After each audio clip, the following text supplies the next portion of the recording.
If you're looking for strategic and actionable business advice, then you've come to the right place. Each week, we provide you with valuable information that will help you grow your practice profitably. Hi, I'm Debra. And I'm Sabrina, and welcome to Chiropractic Purpose to Profits. We will be your guides to creating a profitable practice and an abundant lifestyle. Whether you're just starting out or have been in practice for years, we've got something for everyone. So make sure to subscribe and turn on the notifications so you never miss an episode.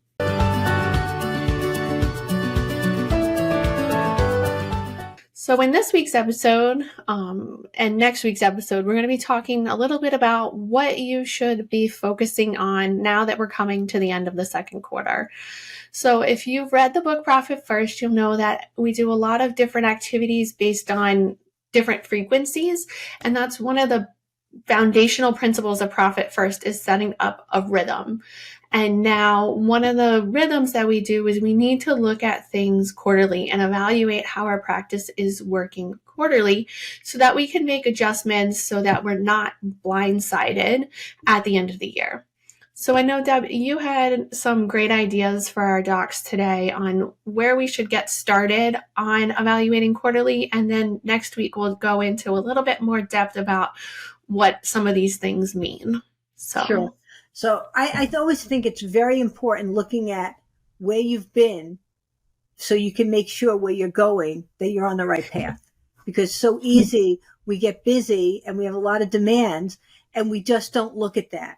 And especially today, Sabrina and I were chatting before this podcast and we were talking. And one of the things that we see happening today is expenses are going up.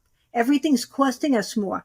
And you really have to make sure you have enough money, you're charging enough, that you're getting paid enough for the service you provide, that your expenses are not starting to outpace your revenue.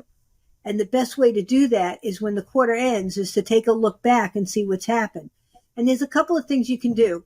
One is you can see, how is my revenue stream? What does the numbers look like each month at the end of the month? Am I earning as much as I expected? Is my earnings going up? Sometimes our business has something that, people use the word seasonal, whatever it is, but there are things that impact our revenue occasionally. And so for many chiropractors, I hear them say, sometimes the summer months tend to be a little leaner. And hopefully Profit First, and we'll talk more about that next week as well, has prepared you to have more money in your OpEx account waiting for those times. But that only works as long as our expenses are not outpacing our profits or our revenue stream. So one of the things you should do is take a look at your OpEx account. Take out your back statement, see what it's been looking like. What's your trend at the end of each month? Do you still have enough? Is it going up a little? Is it going down?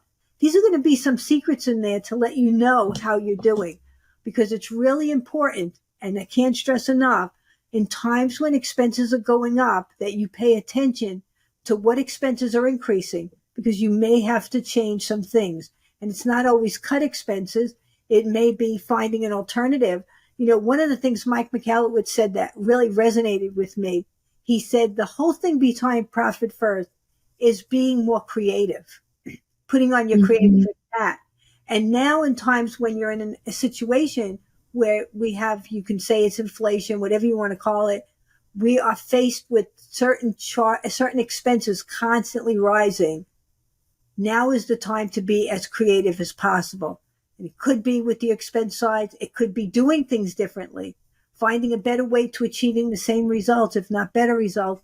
Or it might mean you have to look at that revenue stream and see, are you charging the appropriate amount for your services? Maybe you are, maybe you're not. But it's important to look at that. So like I said, Sabrina and I were chatting before the call and we were like, hey, you know what? We're taking our own advice on this and we're going to do our business and do the exact same process.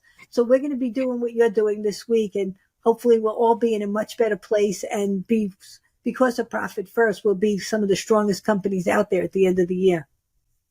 Yeah, and I think just to reiterate what you said, I think one of the best things about Profit First is that if you implement and really use your OpEx account where you're just running operating expenses through that, it really raises a red flag when either your revenue decreases or your expenses go up, because you'll be looking at your bank account and it's like, wait a second, I still have a week to go and my OPEX account is scraping the bottom of the barrel. It's really right in your face without having to dig in. So there's no out of sight, out of mind, like, oh, I didn't update QuickBooks in 3 months, I didn't know my expenses went up significantly. It's like you just have to log into your bank account, and if that OPEX account is constantly running low, you have a problem that you need to address. And like Deb said, there's several different ways in which you can look at it. So, all right. Thank you for joining us for another great episode. Make sure you like and subscribe, and tune in again next week. We're going to dive a little bit deeper into what you should look at, exactly where you should go, and a little bit more about what it means to have lower OPEX and how you can evaluate your practice now that we're coming to the quarter's end. So we'll see you all next week.